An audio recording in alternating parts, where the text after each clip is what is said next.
Ajaa'iba if keessaa qabuu fi ilaalcha keenya jijjiiruu danda'u tokko qabadhee isiniif dhufeetiin jira. Kanneen haarawaa taatan subscribe godhaa. Maatiiwwan chaanaalichaa ammoo like fi share godhuu hin dagatinaa. Yaadni keessan na jajjabeessa waan ta'eef koomentira naaf kaa'aa.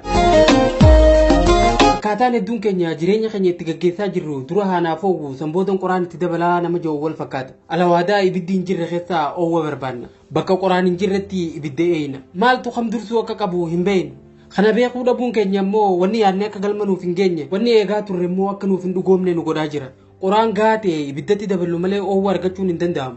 Jireenya keenya kan qabbanaa'es akka deebi'ee oowwu yoo barbaanne qoraan hedduu qopheeffachuu qabna. Irra hedduun keenya garuu waan nurraa eegamu osoo hin godhin jechuunis qoraan bakka jirurraa barbaannee osoo hin fidin manni keenya kan qabbanaa'e akka oowwu barbaanna. Kuni garuu gowwummaa keenya ibsa malee waan biraatii miti. Waan barbaanne argachuuf waan fedhallee haa ta'uuti gatii barbaachisaa ta'e hanga kafalluuti fi wareegama kafaluu qabnu hunda hanga wareeynutti akkuma waan maajikii tokkotti sa'a muraasa keessatti waan argannu yoo nutti fakkaate yeroo keenya bilaashitti fixaa jirra jechuudha. Namni tokko abjuu isaa milkeessee tulluu milkaa'inaa gubbatti gaafa ol ba'u dararaa inni kophaa isaa dabarse hoggumee qofee akka inni ka'ee fi ibidda meeqan gubatee lubbuun akka hafe namni hubatu hin jiru. Barreessaan Toonii Roobinsi jedhamu jecha ajaa'ibaa kan dubbate tokko qaba. Namoonni dirree keessatti namoota jidduutti wanni badhaafamaniif zabana dheeraadhaaf kophaa isaanii humna isaanii dhangalaasaa waan turaniif ija. Dhugaa isaati jireenya warra milkaa'anii duuba iccitiin akkam akka jiru waan hin beekneef nuti salphumatti waan argatan nutti fakkaata. Kanaaf dura na milkeessi sanboodan gatii kafalaa ilaalchi jedhu wanni nu hagoogeef. Akkuma nama gowwaa dura haanaaf oowwu sanboodan qoraan itti dabalaa jiruuti.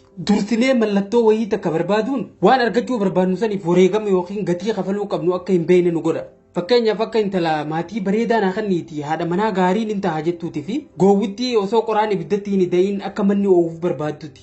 Silaa kan dursuu qabu heerumtee haadha manaa gaarii ta'uudha ture. Yoo akkas hin ta'in maatii bareedaa ishiin hawwitu fiduun biddeena abjuuti. Barataa cimaa na godhiiti sanboodan jabaadhee qo'adhaa barataan ja'us akkasuma.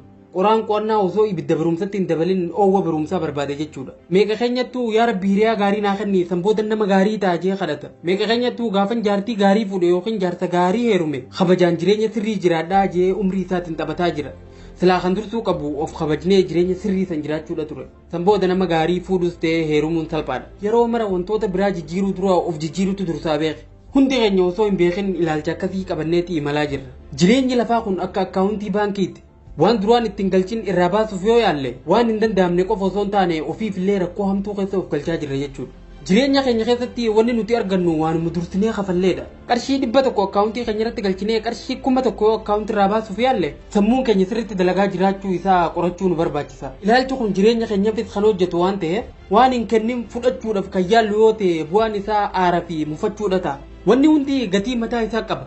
Akka meeshaa shaqaxatti wanni jireenyaaf nu barbaachisan hundi gatii mataa isaanii kan nu gaafatan qaban. Garaagarummaan isaa kan kafallu maallaqaan ta'uu dhabuu isaa qofa.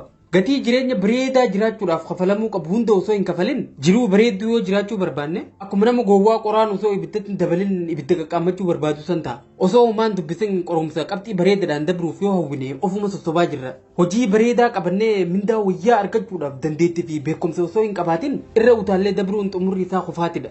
Araada yookiin haraaraa garagaraa ofirraa dhaabuudhaaf gatii barbaachisu osoo hin kafalle guyyuma tokkoon irraa qulqullaa'uu fi yaaduun dogongora. Walumaa galatti jireenya kana keessatti gatii barbaachisu osoo hin kafalle waan tokkoon illee milkaa'uun hin yaadamu. Jireenya jiraachuudhaaf hawwinu jiraachuudhaaf jalqaba gatiin kafaluu qabnu maal akka ta'e addaan baafnee beekudha. Gatii sana osoo hin kafalin abdii qullaadhaan wanni hundi ofumaan akka sirraa'u eeguun immoo yeroo keenya bilaashitti fixaa jiraachuu yoo taate malee bu'aan nuti argannu tokkolleen hin jiru. Yeroo mara wanni jabeessinee ofitti himuu qabnu wanni fudhannu hundi waanuma kennine. Jireenya keenya kana keessatti wanni nuti eeggachuu qabnu jalqaba baankii jireenyaa keenya keessaa qabaachuu isaa beekuu qabna. Yoo ol kaayyatan ol kaanii fuudhan jaa Oromoon.